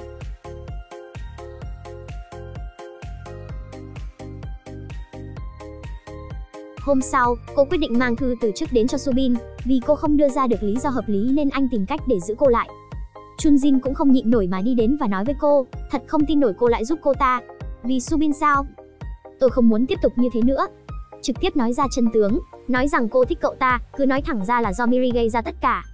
Như thế Subin sẽ bị tổn thương thì tôi làm sao dám nói đây. Vậy nên để mình tôi chịu tổn thương là được rồi.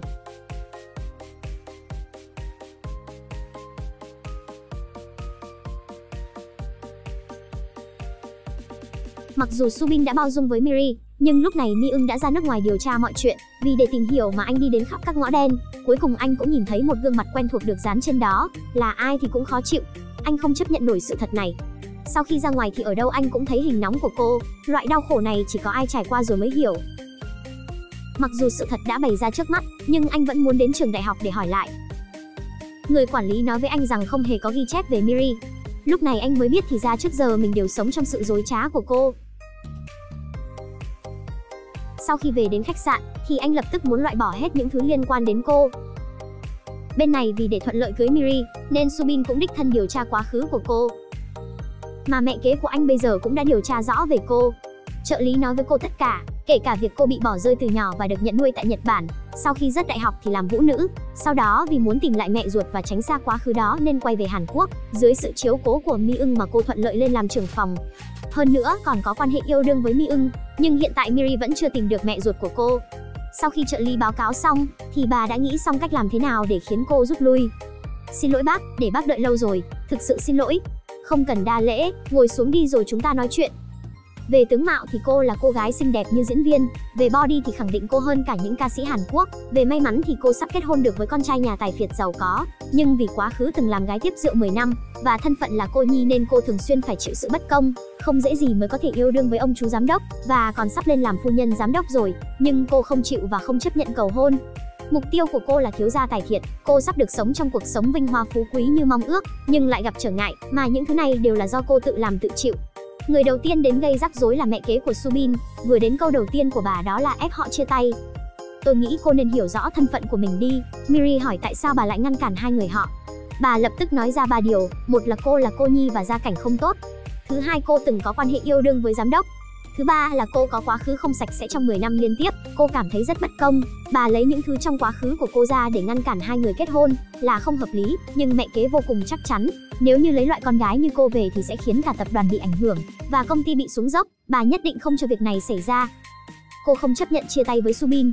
Sau khi nói chuyện với bà xong thì cô liền trở về nhà. Vì gọi điện thoại cho cô không được nên Subin đã tìm đến trước cửa nhà cô, không dễ dàng gì mới gặp nhau. Nhưng Miri lại ấm ức nói mẹ anh không chấp nhận quá khứ của em, không để anh hỏi thêm mà cô lập tức quay người rời đi. Nhưng câu nói của cô đã gây nên mâu thuẫn giữa hai người. Sau đó anh lập tức về nhà gặp mẹ kế nói chuyện, vừa gặp anh đã liền nói, cứ cho là không có học lực và gia đình giàu có, như thế thì không được kết hôn sao? Nhà chúng ta phải tìm được một người hậu môn tương đối quên, môn đăng hậu đối, mà không phù hợp với bất kỳ điều kiện nào. Bà đang định nói ra chuyện cô từng làm gái tiếp rượu thì lập tức bị anh chen ngang.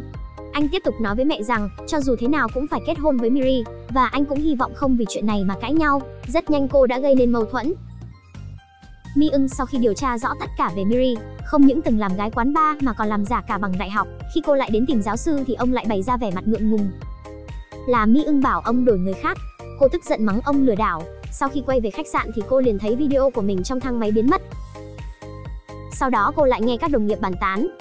Đương nhiên hoàng tử sẽ không để công chúa ra ngoài làm việc mệt mỏi. Cô lại phát hiện ra trong thùng rác có tư liệu của mình. Cô trong lòng vừa tức giận vừa không hiểu tại sao. Ngay sau đó cô liền hẹn Mi Eun lên sân thượng nói chuyện. Đối diện với cô trách mình vô tình thì anh nhận hết tất cả. Anh còn khuyên cô đừng tiếp tục nói dối để hãm hại người khác nữa. Anh còn nói sẽ lấy lại hết những thứ đã cho cô, bởi vì trước đó yêu cô nên mới thế. Bây giờ anh sẽ giúp cô quay về con số 0. Lúc này Miri còn nghe không hiểu. Hôm sau cô và Subin đến thử đồ cưới. Subin nói về chuyện nghe thấy đồng nghiệp nói sau lưng cô mở miệng nói trước. Không tốt để nói lắm. Vấn đề phụ nữ bị bắt nạt. Thực ra giám đốc Mi Eun ở khách sạn có quan hệ thân mật với rất nhiều phụ nữ khác. Mi Eun thường lấy lý do là mới ăn cơm hoặc là do công việc, thường mua cả rượu vang và một số đồ khác đến, bắt mọi người ngồi cùng với lý do là mình một mình sợ cô đơn. Có lúc anh ấy cũng sẽ làm gì với em cảm thấy rất khó chịu. Nghe thấy thế xong thì anh lập tức đi đến tìm Mi Eun, mà anh cũng không nói gì nhiều. Anh chỉ nói là trong khách sạn có tin đồn giữa anh và Miri, chứ không nói về quan hệ yêu đương của hai người. Nhưng Subin cũng không xác định được ai mới là người nói thật, để sau này gặp anh có thể dễ dàng nói chuyện nên Subin nói. Em tin anh, chắc chắn có người muốn gây mâu thuẫn giữa chúng ta nên mới đồn như thế. Bởi vì tin đồn của anh và cô đã ảnh hưởng đến khách sạn. Cho nên anh bảo đảm với Subin, đợi anh làm xong chuyện cần làm, sau đó sẽ chủ động rời đi, còn làm gì thì làm thôi chứ anh không nói. Anh muốn dùng chức vụ của mình để khiến cô phải quay trở lại điểm xuất phát. Mấy ngày sau mẹ kế sắp xếp một buổi ăn cơm. Sau khi 4 người ngồi xuống thì mẹ kế nói là còn có một vị khách bí ẩn khác. Vị khách bên đó sắp tới rồi. Sao con chưa nghe nói? Đến ta còn không biết đó là ai, nhưng có thể là sẽ dọa đến Miri đó. Giám đốc Mi Eun đã tới.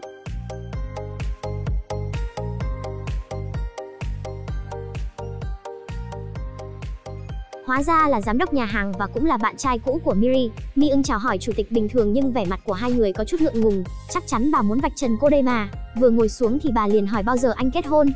Chủ tịch nghe thấy thế cũng hỏi đối tượng là ai. Anh liền nói là họ vừa chia tay.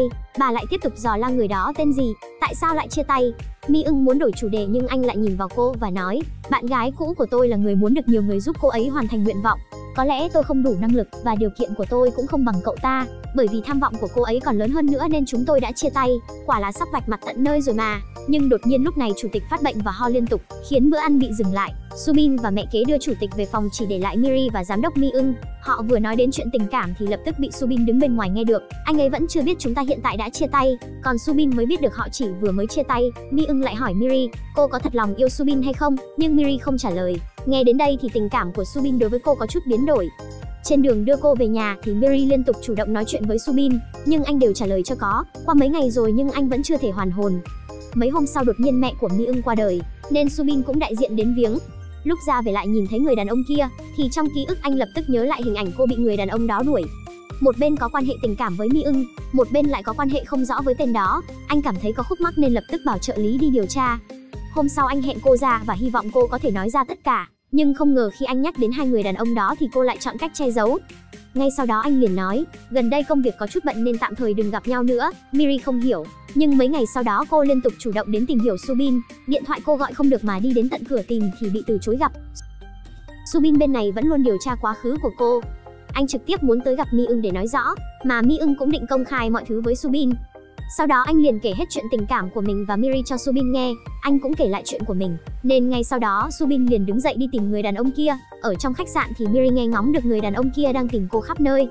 Thêm chuyện đột nhiên Subin không muốn gặp mình nữa, khiến cô lo sợ chuyện mình làm gái quán bar bị lộ ra. Cô muốn tìm thấy người đàn ông đó trước anh, nhưng hiện tại anh đã đi đến nhà của tên đó.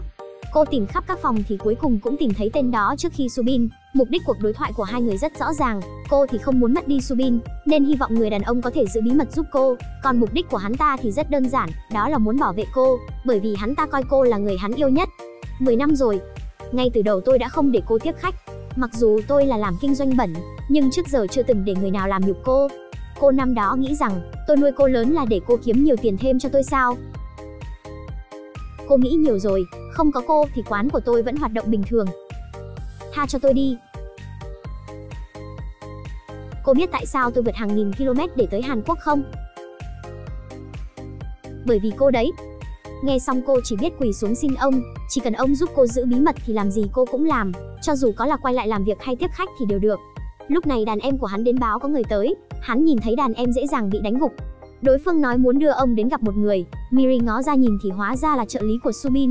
Ngay sau đó, ông liền bị đàn em của cậu đưa đến một nơi khác, mà lúc này cô cũng đuổi theo tới. Không ai có thể chấp nhận nổi vị hôn thê của mình lại từng là kỹ nữ, nhưng thiếu gia tài phiệt này thì lại không như thế. Lúc này Subin đã tìm đến ông chủ cũ của cô. Cô cũng nhanh chóng đuổi theo đến vì sợ mọi chuyện bị bại lộ, nhưng sau đó liền bị bảo an đuổi ra ngoài vì cô không phải nhân viên ở đây. Vừa nói được vài câu thì điện thoại ông chủ vang lên. Là Miri gọi đến, cô uy hiếp ông không được nói linh tinh. Ông nói mình sẽ chú ý lời nói, nhưng sau đó lại nói ra hết. Miri, cô ấy không phù hợp với cậu. 15 tuổi đã đến vũ trường làm việc, sau khi rời khỏi mẹ nuôi thì ở với tôi 10 năm. Lúc cô ấy thực sự nổi tiếng thì là năm 21 tuổi. Mùa xuân năm nay cô ấy lại trốn về Hàn Quốc. Chuyện sau đó chắc cậu cũng biết rồi. Miri thật sự không thích hợp để sống với tầng lớp như cậu, mà nên ở cạnh những loại người như tôi. Vì muốn biết hết chân tướng về Miri nên tôi mới tìm tới ông. Ông ta rời đi rồi mà anh vẫn không dám mở mắt nhìn tấm danh thiếp, bởi vì anh không tin nổi người mình yêu lại có quá khứ như thế. Sau khi xuống lầu, thì cô lập tức kéo ông lại và kích động hỏi ông đã nói những gì. Ông liền nói, tôi yêu Giang Miri. Yêu Giang Miri đã tốt nghiệp đại học, cô từ Nhật Bản về Hàn Quốc thì làm việc ở khách sạn và trường đại học. Nhưng thật ra lại là một cô gái tiếp rượu. Nói xong ông còn khuyên cô thật lòng là nên rời khỏi đây đi. Ông cho rằng chỉ có làm nghề với ông thì cô mới như cá gặp nước được. Ông cũng biết cô sẽ tổn thương, nên trước khi đi còn nói nếu cuộc sống không ổn, cứ gọi ông sẽ đến đón cô. Ngay sau đó, cô muốn lên lầu để gặp Subin giải thích, nhưng lại bị trợ lý ngăn lại. Quả thật là một cái kết đắng cho tình yêu. Hôm sau Subin điên cuồng tập luyện, sau đó anh còn chạy đến hồ bơi. Anh muốn quên đi những chuyện vừa rồi. Cô gọi cho anh rất nhiều cuộc điện thoại nhưng đều không được. Cô quyết định đến lấy lòng chủ tịch trước, nhưng sau đó lại gặp mẹ kế. Hai người vừa ăn vừa nói chuyện, sự việc thành ra như này nên bà cũng nói luôn. Cô muốn ra ngoài du học hay mua nhà, mua xe gì đều đồng ý, điều kiện duy nhất đó là chia tay Subin đi. Miri trả lời rằng mình không phải vì vật chất mà bản thân thực sự yêu Subin. Bà nói có trách thì trách quá khứ không trong sạch của cô. Lời nói của bà nói thẳng vào tim đen của Miri. Không lâu sau người đàn ông tìm đến mẹ kế, ông nói ra quan hệ của mình và chuyện liên quan đến Miri. Bà nghe xong thì tức giận vô cùng. Nói nửa ngày trời thì mục đích của ông cũng chỉ là đưa Miri đi. Đến bà cũng khâm phục tình cảm của ông, nhưng đương nhiên bà ta không coi ông là cái thá gì hết. Sau khi ông rời đi, bà liền nhìn lên tấm danh thiếp, bà lại có thêm lý do để tách rời hai người. Ở công ty thì đột nhiên cục cảnh sát gửi đến cho Miri một phong thư, mở ra xem thì đó là thư cáo trạng làm giả tài liệu. Tối đến cô tìm gặp Mi Ưng và anh cũng thừa nhận đó là do mình làm. Sau đó còn nói cô sau này không cần đến công ty làm việc nữa, cô không biết hối cải mà còn lấy lý do. Mi Ưng liền nói, gái tiếp rượu, làm giả tài liệu, tất cả những lời nói dối của cô thì anh đều điều tra rõ rồi. Anh còn nói với chủ tịch và cả vị hôn phu Subin của cô. Cô không có mặt mũi mà vẫn còn liên tục đòi anh giúp mình quay lại như ban đầu. Nhưng cô không biết anh vẫn luôn giúp cô làm lại từ đầu. Sau đó anh liền khuyên cô đừng tiếp tục như thế nữa. Hôm sau, tại buổi họp báo, thì Miri không hề nhận được lời mời nhưng vẫn đến. Cô đứng dưới âm thầm nhìn Subin. Mi Ưng lo sợ cô sẽ làm loạn nên đứng bên cạnh trông. Sau đó mẹ kế liền hẹn cô ra nói chuyện riêng. Vừa vào phòng thì chuyện đầu tiên làm đó là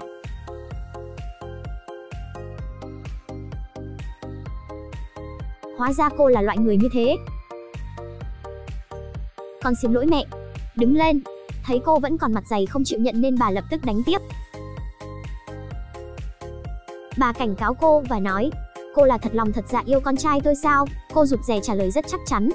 Lúc này người đàn ông đi vào và đưa cho bà một bức thư. Sau khi người đàn ông đó đi thì cô không ngừng cầu xin bà hãy tin mình, nhưng bà không nghe và ném những bức ảnh trong phong thư ra. Hóa ra đó là những bức ảnh lúc cô còn làm gái tiếp rượu. Lúc này cô nín họng, bà nói cô đừng mong bước chân được vào nhà này. Nói xong bà liền rời đi. Vừa ra ngoài thì gặp con trai đi tới. Subin đi thẳng tới căn phòng đó, còn Miri thì gào khóc trên những bức ảnh. Anh đi vào và muốn đối chất với cô.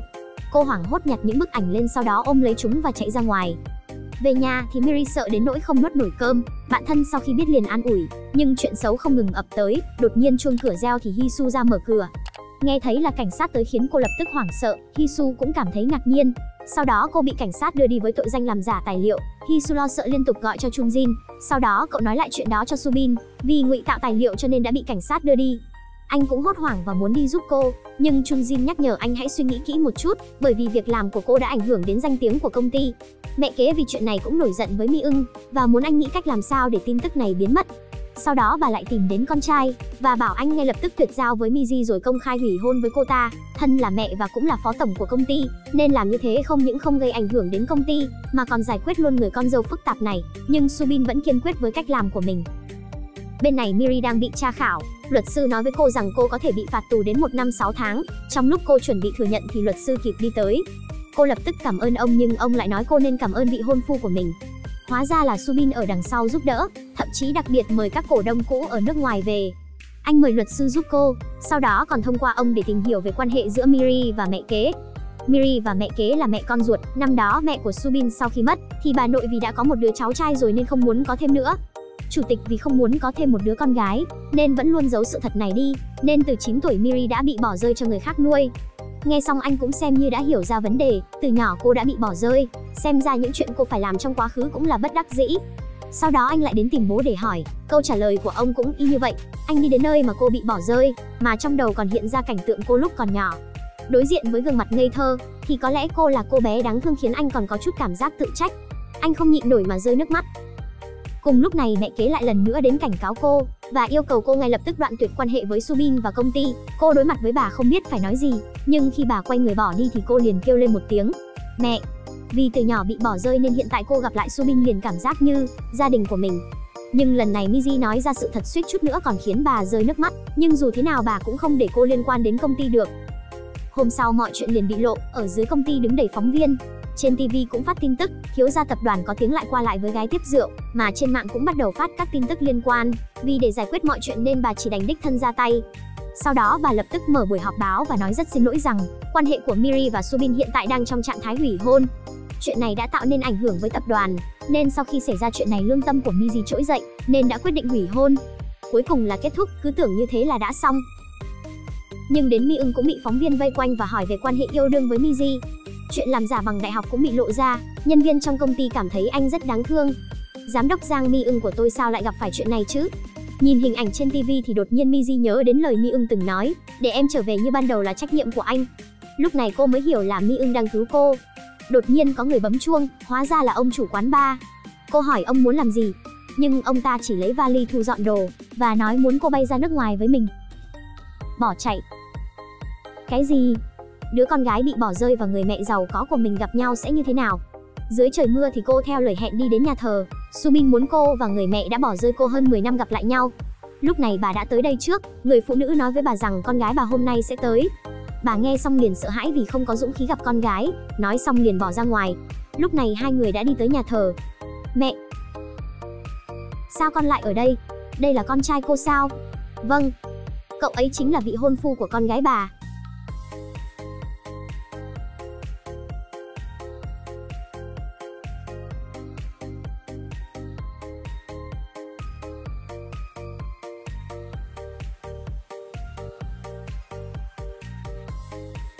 Chào hỏi đi. Đây là mẹ ruột của em, Phó Tổng. Mẹ của anh sao lại là mẹ của em? Mẹ.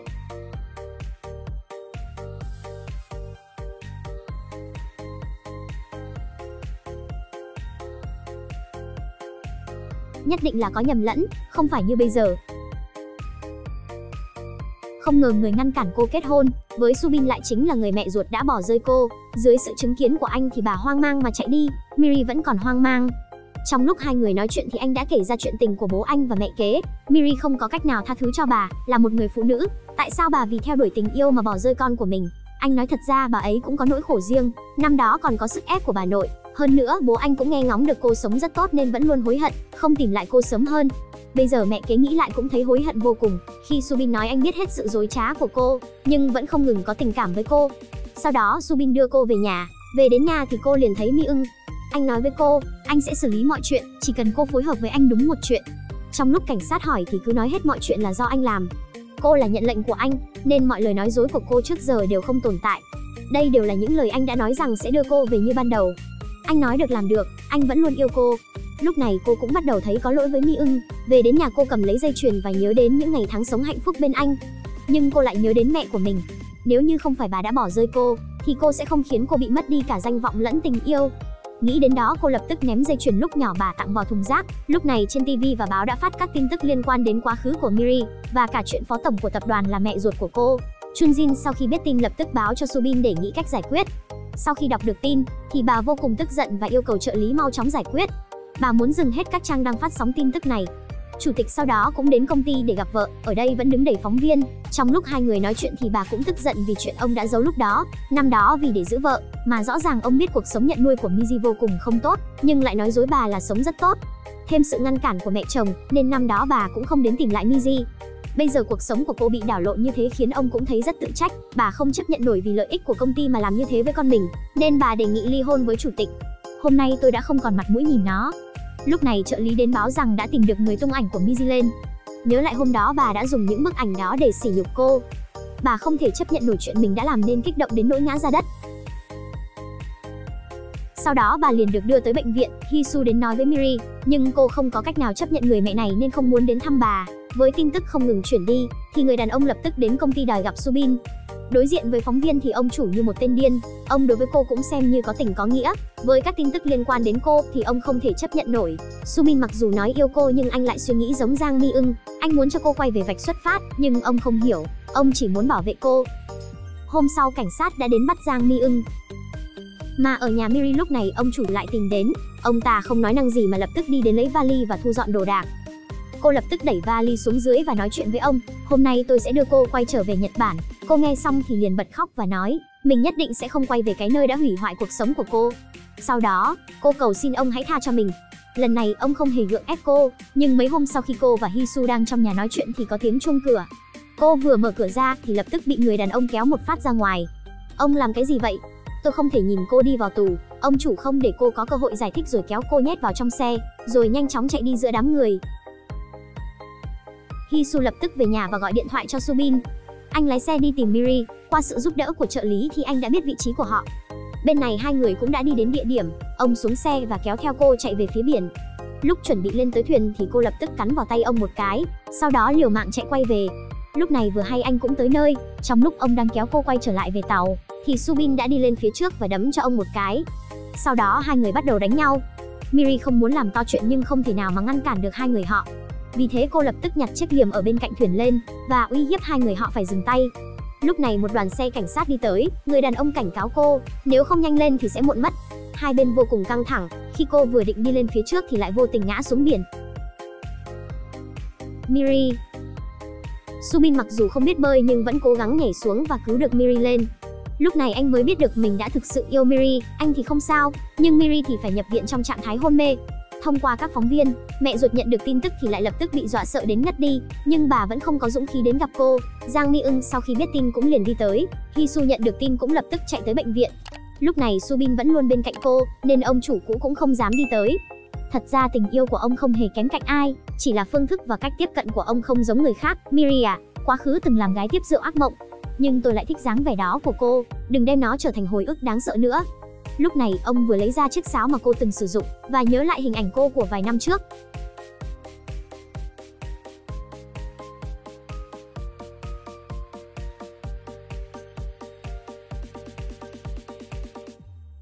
Cô sống chết cũng không chịu đi theo mình, nên ông khẳng định chắc chắn cô đã yêu Subin. Dường như ông cũng có cảm xúc như thế, khi thật lòng yêu một ai đó thì nên chúc họ được hạnh phúc. Dù không nỡ nhưng cuối cùng ông vẫn chọn rời đi. Vừa hay ông bị Hư Subin bắt gặp, ông nói ông rất ngưỡng mộ anh. Ông còn nói sau này anh phải đối xử tốt với cô. Sau đó ông đưa lại cây sáo của cô cho anh rồi rời đi. Giang Mi Ưng dưới sự quan sát của các phóng viên thì anh chủ động đi theo cảnh sát. Công ty lập tức tuyên bố về những việc của anh, sau đó nói với mọi người. Với Giang Miri xuất viện cũng sẽ bị giam vào ngục. Miri trong phòng bệnh cuối cùng cũng tỉnh lại. Mẹ cô không nhịn nổi mà quyết định đến thăm cô. Hisu rời đi để lại hai mẹ con họ nói chuyện. Lúc này chủ tịch cũng đến thăm cô. Trong phòng bệnh thì không khí vô cùng căng thẳng. Bà nói chuyện với cô nhưng cô không muốn trả lời. Cô nói bà không có tư cách nói chuyện với mình. Khi cô đứng dậy muốn ra khỏi giường thì mẹ cô lập tức quỳ xuống. Đừng có làm như thế. Mẹ biết là mình đã sai. Có thế nào thì tôi cũng sẽ không tha thứ cho bà. Mẹ thực sự đã sai rồi. Bà còn dám xưng là mẹ sao? Vì muốn cuộc sống tốt hơn mà nhẫn tâm bỏ rơi đứa con gái 9 tuổi. Như thế là mẹ sao? Tôi chưa từng được sống như người bình thường. Ngày nào cũng phải tiếp rượu. Khi tôi không còn một đường sống nào nữa, nên tôi đã bắt buộc phải vào làm gái nhảy trong quán bar. Cho đến khi anh đi vào khuyên thì bà mới đau lòng mà rời khỏi phòng bệnh. Biết là mẹ mình đã vô cùng hối hận, nhưng cô cũng không có cách nào tha thứ cho bà được. Miri vừa ra viện thì cô đã lập tức đến đồn cảnh sát tự thú. Cô nhận mình đã ngụy tạo tài liệu giả. Ngày cô chính thức bị bắt thì Subin đứng ở bên âm thầm tiễn cô. Trong lúc cô bị đưa tới nhà tù thì một mình anh đi tới bờ biển. Trong đầu Subin liên tục gợi lại những ký ức về cô.